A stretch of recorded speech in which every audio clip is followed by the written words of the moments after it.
Okay, welcome to another episode of Just Because Live. I'm Chris Nicolason from Springs Law Group, and today I'm honored to have my friend, former coworker, Jon Shaw on. Jon, you're an immigration attorney, and when you and I first met, I was actually a law student, and you were a kind of family law, bankruptcy, contract, jack of all trades attorney. So welcome onto the show.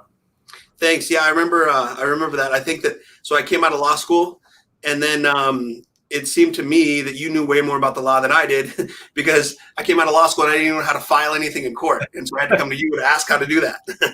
Yes. And now I've got you on talking to me because I don't know a lot about immigration. So I'm excited to have a conversation about immigration. I know it's a hot topic today, and I think you could actually help provide a ton of guidance and insight into the shifting land that we call immigration these days. But before we do that, can you kind of give everybody a little bit of your background, talk about where you came from, and then how you got to where you're at today? Yeah. So I live in Utah now. I was born in Utah. I lived here just a couple years when I was little, and then my dad moved our family out to Minnesota. So I grew up in northern Minnesota, just a couple hours south of the border with Canada, up in the North Woods with the lakes and the forest and all that. And so from there, I had the opportunity to live in Mexico for 2 years. I served a service mission for my church, and that, I think, was what changed my life. Lots of my friends are still in northern Minnesota, working in the mines or the power plants in small little towns. But living in Mexico City for 2 years and learning Spanish changed my life. It opened many doors for me. Later, I met my wife. She's from Colombia, and we couldn't have met and got married, I guess, if I didn't speak Spanish. Right. I did undergrad studies at Brigham Young University in Provo, Utah. And then from there, I applied to law schools throughout Utah, wanting to stay in Utah. But they told me that I looked just like everybody else in Utah, like a white guy that maybe is bilingual and whatever. And my grades weren't like amazing, or you know what I mean? So I looked like everybody else. So I was waitlisted. But I got this opportunity to go to the University of Denver to law school, and that also was life-changing. So spent close to 10 years. I always say the whole Obama administration. I was in Colorado, in Denver. Did law school at the University of Denver. It was great. And then during that time, I was able to use my Spanish and do an internship in Bogota, Colombia for one of the summers. Oh, wow. So anyways, the time period, though, was around 2008 with the decline in the economy. And so coming out of law school, it was really hard for me to find a job. Finally landed a job where you were working down there in a small mountain town outside of Colorado Springs. We always say Colorado Springs, but it's really this little town, Woodland Park. Right. If you remember well, like you and I worked together on holding things down inside of Colorado Springs, while there was that forest fire and the actual highway was cut off and we couldn't even get up to the office to go to work, I remember that. Yeah. So anyways, I worked a year there, and then I found an opportunity in Denver in an immigration firm, where I could use my Spanish. And it was a great opportunity for me, sort of on their dime. I have to admit that part, but on their dime, I was able to start a sort of an offshoot brand for their firm in Spanish, and grew a whole Spanish practice to the point where about 75% of the income coming into the firm was from the Spanish-speaking immigration at that time. And then I got to the point where I realized, and that was kind of off and on, right? Maybe some months wasn't quite that number, but then I got to the point where I realized, what am I doing? Like, I'm buying the other guy a Tesla. Like, I need to buy myself a Tesla, which I'm not going to do. But like, I learned a lot about myself, my ability in marketing, and this ability I have to find clients and in that niche, in that Spanish-speaking market. So then in 2017, we uprooted and moved to Utah. And it's kind of a story that I love to tell. Like, I had no clients, no contacts in Utah professionally, and just started from scratch. And so my first month, which was 3 years ago, July 2017, we brought in $200, but then I had to pay my receptionist more than that, obviously. So I was in the hole that month, and then it just went from there. And we're doing well now. We have 3 attorneys, 4 paralegals, and actively looking for a space to expand because we ran out of space at this office probably about a year and a half ago. So yeah, so that's where I'm at. Wow. Okay. So you get up, and I know when we talked, you were doing some family law and bankruptcy and contracts when you first started. So what, like, outside of like using your Spanish, what actually has kind of led you to that passion of immigration? So it's interesting because during law school, I knew that I was going to be able to integrate my Spanish speaking abilities into my career somehow. And I also actually kind of I shied away from immigration. One of the things, it's interesting. I had an internship set up at the immigration court in Denver, and then I got an opportunity to do an internship for a summer in Florida with the Navy JAG Corps, and I thought that would be way cooler. And so I called the immigration court and told them, "Hey, I'm not taking the internship anymore. I'm going to be in Florida." So I spent that summer in Florida. Actually got a job offer from the JAG Corps and was ready. Like I lost a ton of weight and all in shape, ready to join. And then when I went through the medical portion of the thing, they found that I have some issues with my corneas, and they weren't giving medical waivers at the time. So then I was just kind of like stuck. You know, I had given up on this pathway towards immigration. And then I went, you know, the military route, tried to, it didn't work out. And then I kind of got stuck. And so I kind of had to work my way back to it. But my thing now, you know, having worked with you in family law type cases, people ask you, and you probably get asked this a lot too, right? How many cases do you win? And it's like, well, in a family law context, you don't really win. Like you're splitting the baby, like you're splitting a house in two, and everybody kind of at the end of the day feels like, ugh, like I wish I didn't have to do that. Immigration, yeah, we don't win every case, and it's really hard to win, especially in this administration. However, when you do win, you're keeping families together. And so that's kind of a passion for me, is to make sure to do everything I can to help somebody obtain the American dream and also keep families together. I grew up conservative, so it's an interesting area for me to work in, because a lot of my colleagues wish that there were no borders or whatever, you know what I mean? Right. And so my view of it, though, is I'm taking somebody who's outside the law, maybe they came illegally to the United States, and I'm bringing them into a situation where they're inside of the law and can live comfortably with their family and have a future in the United States. And so that's kind of my passion. Okay. And then actually too, my wife is watching today, and she just asked this question. So can you see this? If I, as a potential immigrant, were to go through the immigration process to come to the U.S. legally, how long does that process usually take? Yeah, so it's a good question. There's this concept that we tend to have sort of in the United States, as like we look at our history, study U.S. history as it's a nation of immigrants. And so we think that like there's this automatic like way to come to the United States legally, right? But there's very few ways actually. So one of the main ways is through family immigration. And it's the famous like get in line, like do things the right way. So to do things the right way, my wife came on a student visa. She's from Colombia. We met and then we got married. And because she married a U.S. citizen, she could file her paperwork and there wasn't a wait period. But that only exists for people who are parents, spouses, or minor children of a U.S. citizen. There's other categories of, you know, spouses, parents, children of residents, or other family members like a brother or sister of a U.S. citizen. But those ones take years and years and years. Sometimes when we start a case, the wait period is going to be back into like the 90s, which means like what that means is somebody filed a petition for this person in 1998. You know, 22 years later, there's finally a visa available for them. What happens is there's certain visa categories and they have limits on visas. And so there's wait periods for, you know, decades. And so it depends. If they're coming on a student visa, they can come, which is called a non-immigrant visa. They would come without the intent to immigrate to the United States, just to be here for a certain amount of time to study. A tourist visa is similar. You come here, no intent to stay. You come here to be a tourist. Or if you come through family or sometimes through business immigration, then there's maybe a faster process, but depending on the country you're from and the category you're in. So I always tell people, like, for 99% of the world's population, there is no line.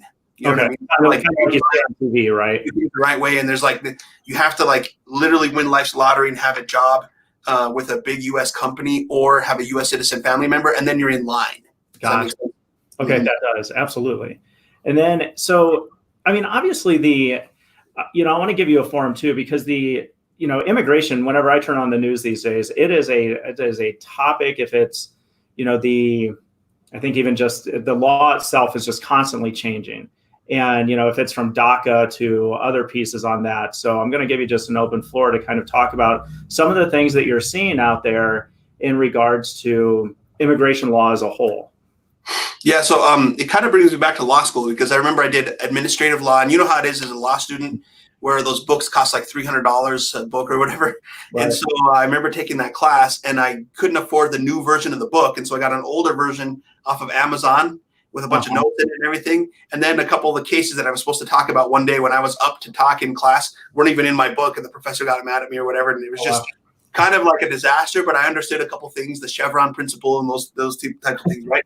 Well, immigration law is administrative law. Like, that's one of the biggest things we're seeing, is that administration to administration. Like you think that it's through the Congress, and the Congress, they set up the INA, the Immigration Nationality Act, but then they refer everything back to the executive branch to execute the laws. And so under the executive branch, we have a court system set up, but it's under the executive branch. We have USCIS, which is the organization that will approve green cards, different things, and it's all set up under the executive branch. So when we have a change in administration, it's like night and day. Like I remember January 2017, the day before Trump was in office, I went to court and it was one way. And then the day that Trump got sworn in, there was different tools I had to defend my clients in court, and just on day one of the new administration. So there's always changes back and forth and back and forth. One of the big things I think that a lot of people have seen recently is what the Supreme Court decided with DACA, deferred action for childhood arrivals. Right. This case affects kids who come to the United States. Day one in law school, criminal law 101, you learn that to be a criminal, you have to have mens rea, like the bad thought, and actus reus, which is the bad act. Those two things, right? Well, the thing is, it's hard to call this group of people criminals for violating immigration law because they didn't make a conscious decision. Literally, I mean, this happens over and over and over and over. I'll be talking to somebody who realized that they were an illegal immigrant when they wanted to go get a job at McDonald's in high school, and they asked their mom for their social security number. Right. And they couldn't even talk to their mom in Spanish because they only speak English. And then their mom's like, no, you don't have a social security number, and tells them this story about how it happens over and over. Yeah. So anyways, the Supreme Court recently decided that the Trump administration had violated administrative law in canceling the DACA program the way they did. But it's all rooted in the Obama administration by not working through the Congress. They did the DACA program as an executive action. You know what I mean? So under the executive branch, they're making all these decisions. You can do this. No, now the new administration is going to take it away. Now there's a new administration. We're going to give it back. It's just back and forth. And so that's one of the biggest things we find is that the Trump administration is constantly being sued because they're not following proper administrative procedure by publishing changes in the federal registrar months before, so that there could be a public comment period. Right. Sometimes they do, sometimes they don't. It's just constant back and forth, constant changes. If you take a break, a hiatus from immigration law for 6 months and come back, you're going to have to, I don't know, take classes, whatever, study up to be able to do a normal consultation with somebody, because it's week to week, things can change. Right. Right. So then tell me this too is, we were talking in my office earlier today about how emotional different areas of law can be. And obviously then whenever we, like you were saying, is this current administration, there's, like not following that proper process to kind of run through things, but kind of just, we have words, coming out in the news on this thing's going to change, or this, or the law is going to go this way just based on the words of the people in the administration. And then how do your clients react to that, or potential clients that you meet with, and how do you help them kind of walk through that process when everything does seem to be kind of uneven a lot? Yeah, I mean, that's sort of the daily life of an immigrant. It's just back and forth and back and forth. And so one of the things that can happen, and it's coming to mind that there's a lot of changes in this area too in the last couple of weeks, is the work authorization process. So while you're applying for some program like a green card or DACA, usually you can get a work authorization while you're waiting for that to happen, right? Mm-hmm. And so just recently, there's another big change that actually was announced in the federal registrar months before, but nobody paid attention to it, where now if you're requesting asylum in the United States, you're going to have to wait a year, 365 days after you file your asylum application to even ask for or request a work authorization. And so it's a big change for a lot of people that are in the United States. One of the key niche areas I've been focusing on the last 2 or 3 years is asylum for people from Venezuela. So it's interesting seeing the sentiments of our country in the recent days and months, and I don't want to get into politics. Right. But I will say that my clients from Venezuela just have their jaw on the ground about what's going on, because they just lived that. 2012, they lost their right to keep and bear arms. It wasn't called exactly that, but they could have weapons for self-protection, but the government took that away in 2012, took all the weapons away, and then basically, it's like a nightmare situation in Venezuela. You think of your HOA. I used to hate my HOA when I lived in Castle Rock, Colorado. I had 2 HOAs. Right. And I would have somebody watching over my shoulder to see if I was going to put a basketball hoop up for my kids or whatever. So anyways, in Venezuela, they politicized the HOAs, and now they're watching to see who you're voting for. And if you're voting for the wrong candidate, then they send armed groups of thugs to your house to intimidate you. And so a lot of these people are coming to the United States, and socialism has taken over the country. They're lawyers, doctors, engineers. They've lost everything, their homes, their jobs, their livelihood. And so now they're here requesting for asylum. And first of all, they want to do things the right way. They don't want to work illegally in the country. But now the administration is telling them, too bad, you have to stay here and somehow survive for 365 days without being able to work legally. So they're faced with a situation where I either feed my kids or I wait a year and then I'm able to work legally. And that's all under the umbrella of asylum law. So I'm not sure if that's the best example, but it is one example of how it's just constant like change and people that have good feelings and then they're patriots in their country and they want to do the right thing. They kind of can't do the right thing. They're forced into a situation where either eat or leave the country, but you're not going to have a work authorization for that whole year while you're waiting for your asylum hearing. So wow, that's a really hard spot to be in because it's kind of like a back against the wall situation then for those people. Exactly. So I never advise my clients work illegally, but what I do tell them is if you do, because you have to, then we're going to be 100% honest in your hearing with an asylum officer or an immigration judge, because I often find that they don't deny the cases because of that.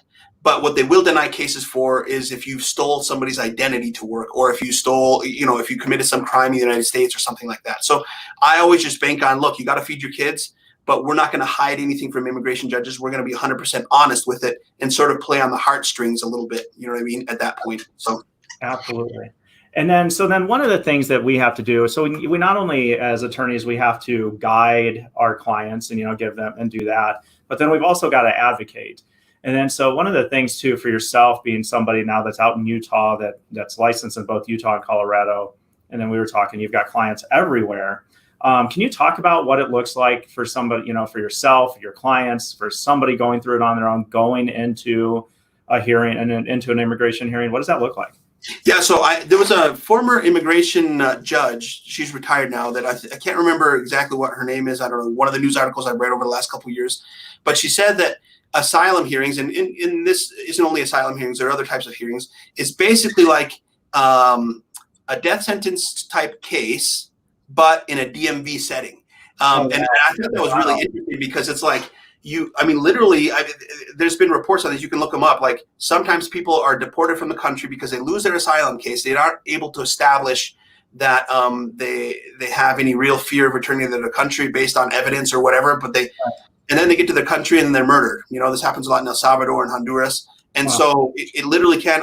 As an immigration attorney, that's the closest I get to saving lives is winning an asylum case. So the thing is, you are able to have a hearing of about an hour to 2 hours for that. So the approach I've learned to take over the years is I do my best to try to win any case that I do, not just in an asylum case, but any case before I get to the interviewer, before I get to the hearing, which means I do a brief where I send all the arguments I'm going to make and I show all of the cases that I'm basing my arguments on and all that inside of the brief beforehand.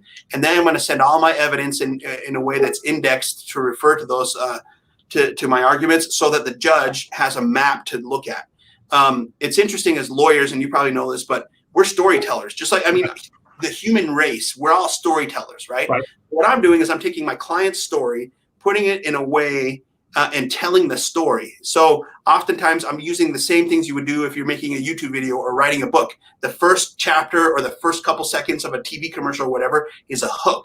And so I'm trying to hook the judge's attention into my client's situation. And then from that point, once I've got their attention, then I'm taking them through the different steps of why my client should win this case. And so the goal is, and it's only happened to me a couple times, 1 or 2 times, but the goal is to win the case before I even get to the courtroom. 1 or 2 times in my career, I've had the opportunity to walk into court. The judge says, I've reviewed everything. I have no questions. I'm going to grant asylum. And so that's the best feeling. But that's the thing, because you have such a small amount of time with these adjudicators that you need to take advantage of the tools you have before any hearing or interview to tell your client's story. Absolutely. And then, so let me ask you this too. So one of the things that I've seen on the news, and it's been a little while now, probably about a year or so, was, and you yourself, I've got kids, we were talking about our children beforehand, but was the idea too of the separation of families. So the deportation of immigrants, and then while their children would still be here. Have you had the opportunity to help anybody out in those situations? Yeah, I mean, sometimes we've had situations. So what you have a lot in immigration, I'm hoping this answers your question, is you have somebody comes to the United States, lives here for a long time, and then they have U.S. citizen kids. But then immigration is trying to deport this person, right? Right. And so I still make it back to Colorado quite a bit because in Utah, we don't have an immigration detention center, and a lot of those people are arrested and taken to Colorado where they can request an immigration bond. And so then what we're doing is we're fighting to keep that family together. We're trying to find a way to show that the U.S. citizen family members in the family are going to suffer what we call extreme hardship if this person is deported.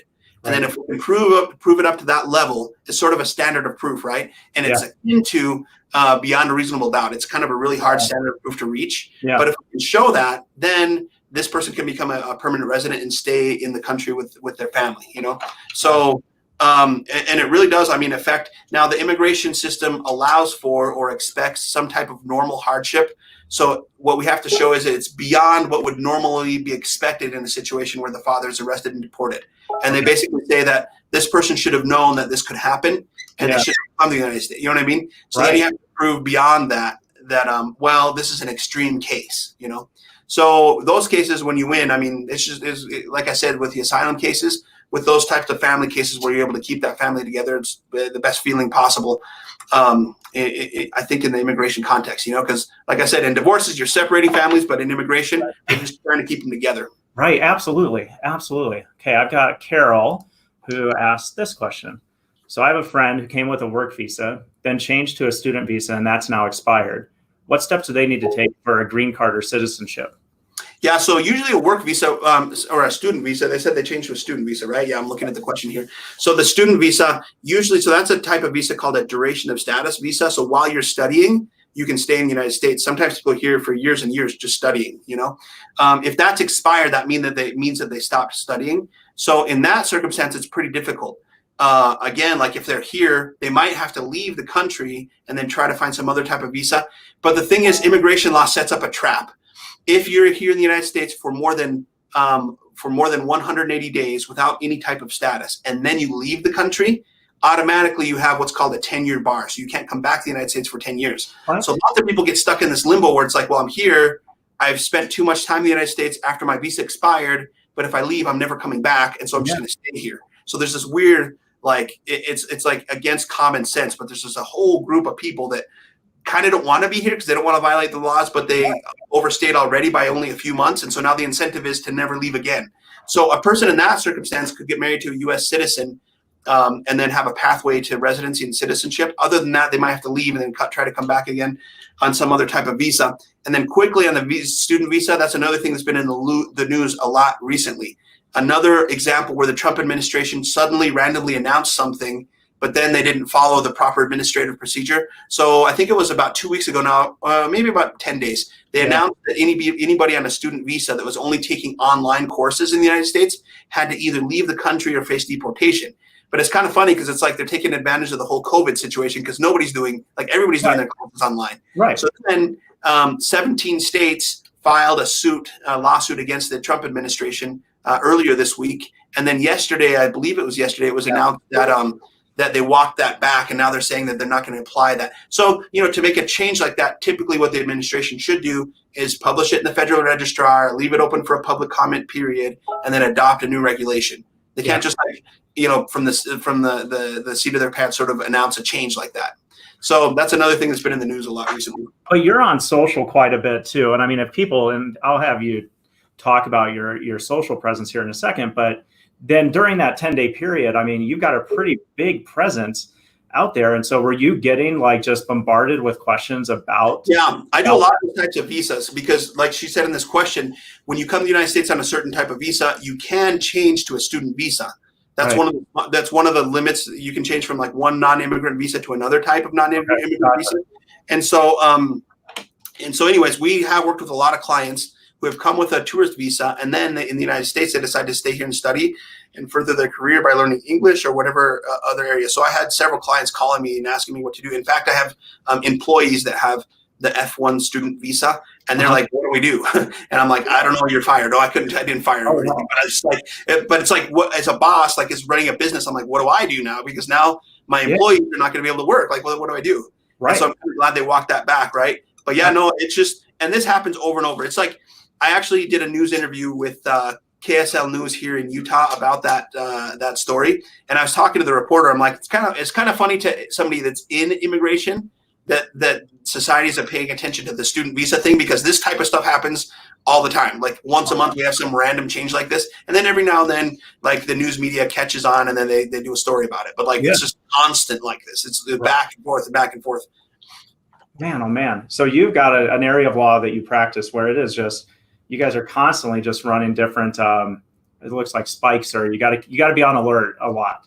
Yeah, there's always something going on. In fact, I'm part of a national organization called AILA, American Immigration Lawyers Association, and they send out an email called the AILA 8 every day. So every day we get an email with like the 8 biggest updates in immigration law today. Oh, wow. And so it's like there's enough changes that they can do something like that, you know? Wow, that's crazy. Okay, and then so for those of you that may not know too, Jon has a really, really strong internet presence, both Facebook, Instagram. I know that you do live talks as well. Can you kind of talk about your reasoning behind that and kind of how that has grown from the initial opening of your place to where it is today? Yeah, so one of the opportunities I got when I was working in Denver for that immigration law firm, and I was talking about how we were able to grow the thing, I started doing some radio interviews, and I remember doing a radio interview and then getting back to the office. And at the time, I was the only Spanish-speaking person at the firm. So I was the paralegal and the receptionist and all this stuff. So I went to do a radio interview, got back, and there was 100 missed calls. And I was like, wow, I could, you know. And so I started working doing what I could in media. We started doing TV spots with Univision and then with Telemundo. And then they caught on to my Spanish-speaking ability. And I kind of, if you think of the Hispanic sort of market, let's say there's like this Venn diagram. Sometimes they like to have an attorney that is an American, like is in the system as an American, you know what I mean? So there's like one circle, but then that person has to speak Spanish. So there's another circle. And then that person has to know about immigration. So sort of in those Venn diagrams, I'm like right in the middle. I know immigration law, speak Spanish well, but I'm kind of a bridge between both of these cultures. And I'm like bicultural and bilingual, you know? Right. So anyways, capitalizing on that, I started doing almost weekly, maybe bi-weekly news interviews with Univision and Telemundo in Colorado all the time, just constantly, till I built up a persona. And I started to realize, like, I would go to a restaurant or go to a store someplace or whatever, and they'd always be like, oh, you're that attorney, you're the one.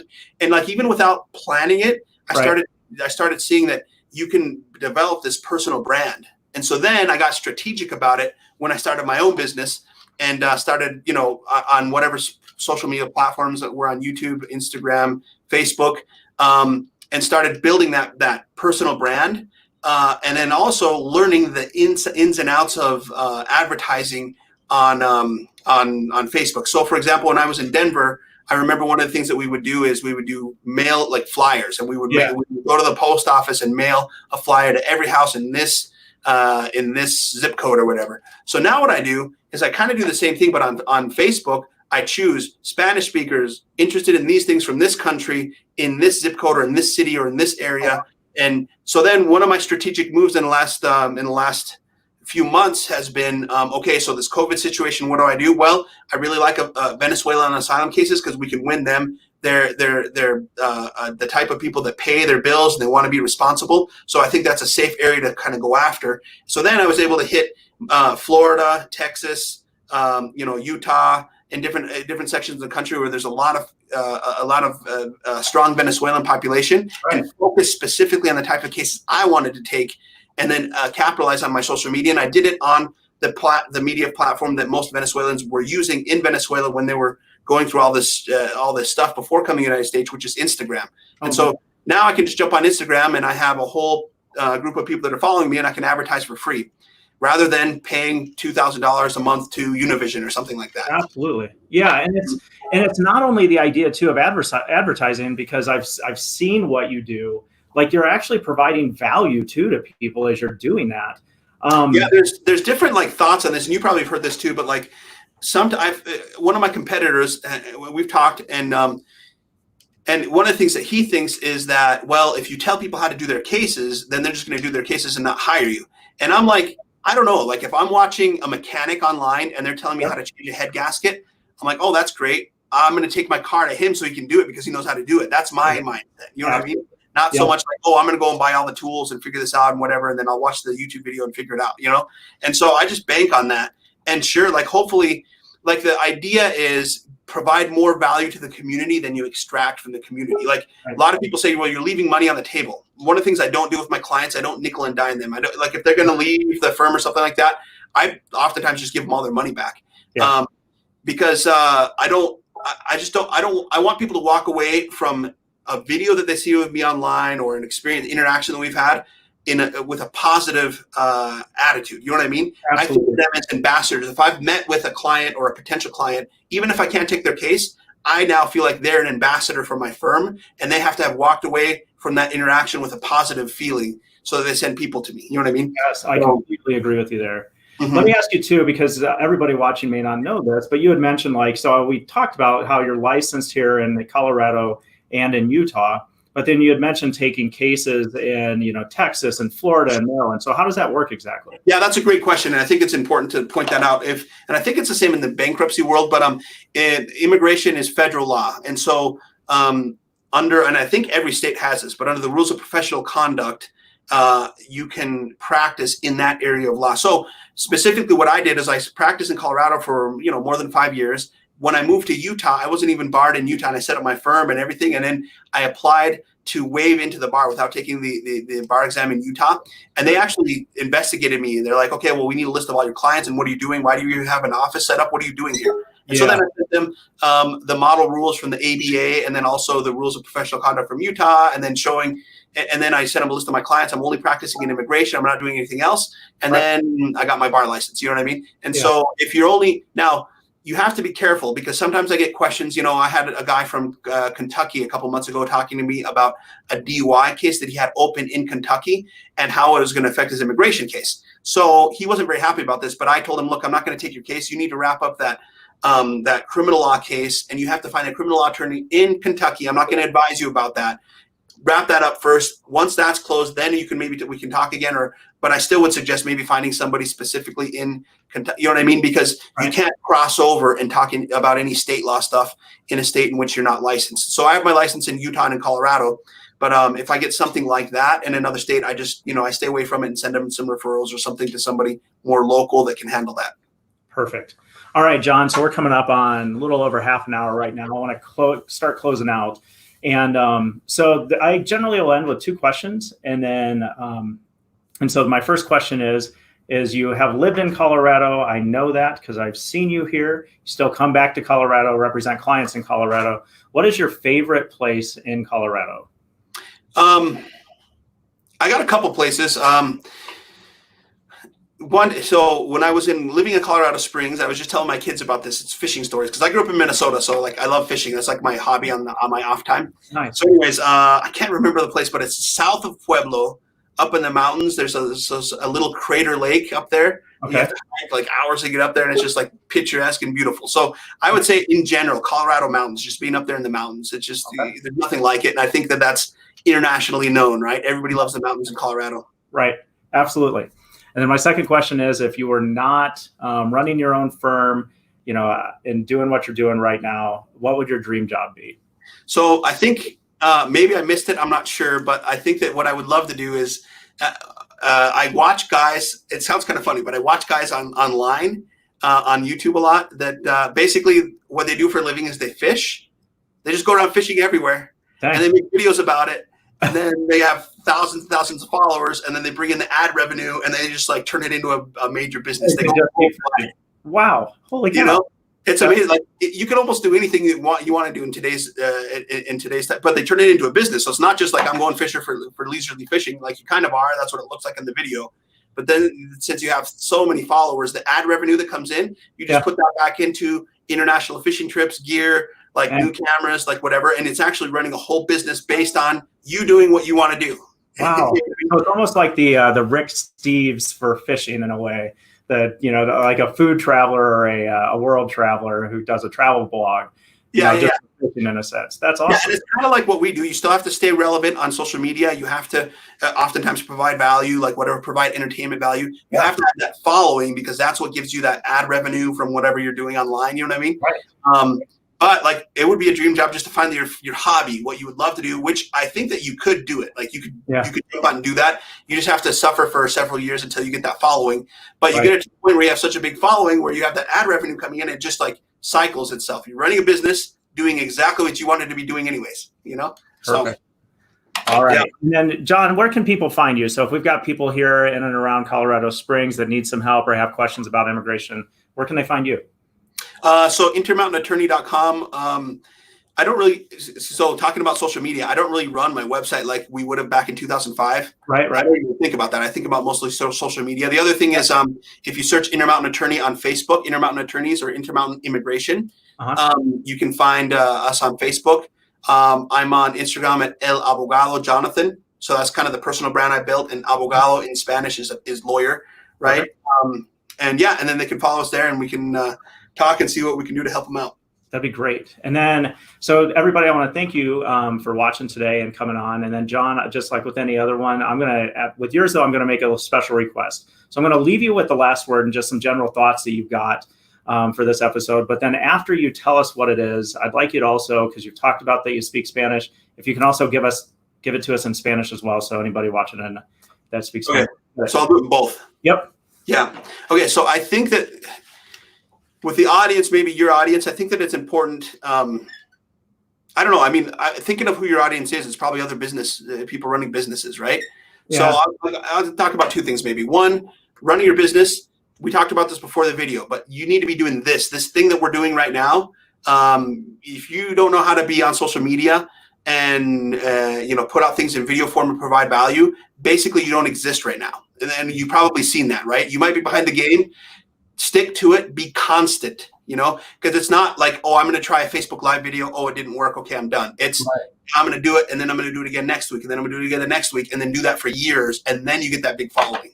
Yep. And then the second thing is kind of, for my people, right, the immigrants, I think that it's important to consider that maybe you wouldn't be here today if today's immigration laws were in place when your ancestors came or tried, would have tried to come. Mm-hmm. The immigration world today is 100% completely different from whenever your ancestors came from Germany or Ireland or England or wherever they came from.